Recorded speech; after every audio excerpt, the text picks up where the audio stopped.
Yang ini unit tahun 80 selesai proses pengelasan, udah dikembaliin seperti orinya lagi.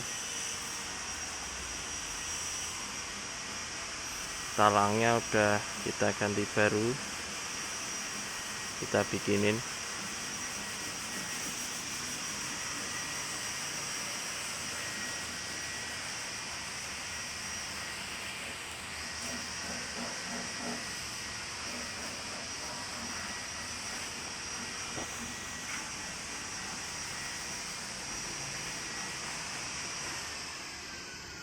Lagi proses pengamplasan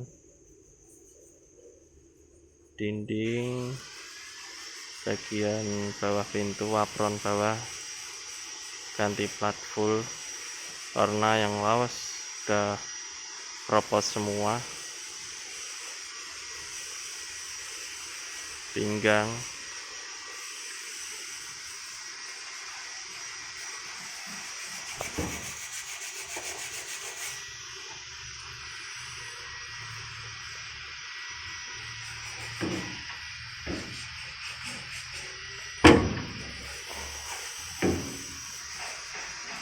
lantai-lantai full baru sampai depan.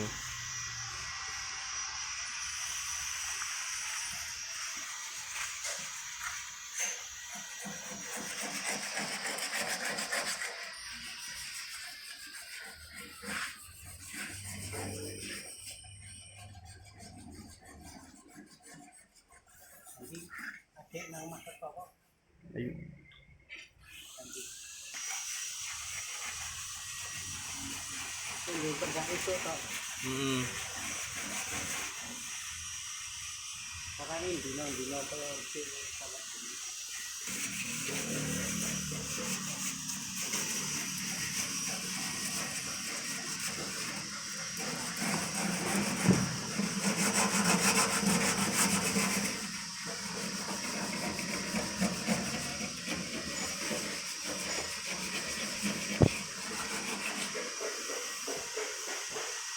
Ini dulu, nanti kalau ada progres lanjutan kita update lagi.